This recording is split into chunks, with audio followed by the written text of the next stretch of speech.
everyone মই নামিকা আপোনালোকক সকলোকে স্বাগতম জনাইছোঁ মোৰ চেনেলটোলৈ আজি কেকৰ অৰ্ডাৰ কেইবাটাও আহিলে ৰ'ব দেখাই আছোঁ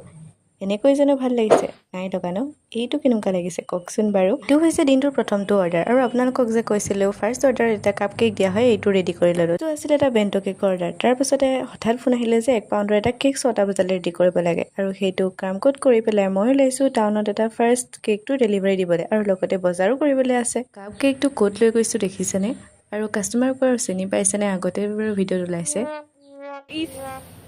ঘৰ বিষয়ে যে কাপ কেকটো অৱস্থা সেয়া হ'ল আৰু মই কেকৰ বস্তু নিবলৈকে আহিছিলোঁ আৰু ভাবিলোঁ যে লগতে তাৰ সলিউশনটো লৈ যাওঁ সেয়েহে কাপ কেকৰ বাবে এক্সট্ৰাকৈ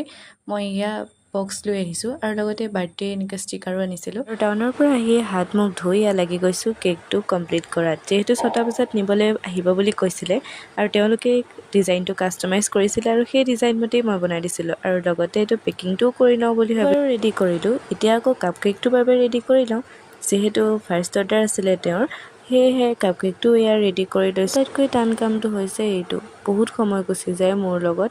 আৰু এইটোও ৰেডি কৰি ল'লোঁ থাৰ্ড হৈছে এই বেণ্ট কেকৰ অৰ্ডাৰটো এইটো কমপ্লিট কৰি ল'লোঁ এইটো বাৰু মই নিজেই ডিজাইন কৰিছোঁ আৰু ভিডিঅ'টো বাৰু কেনে পালে চাই জনাব আৰু যদি মোৰ চেনেলটোলৈ নতুনকৈ আহিছে তেনেহ'লে মোৰ পেজটো ফ'ল' কৰি থৈ যাবলৈ নাপাহৰিব আজিত আহিছোঁ বাই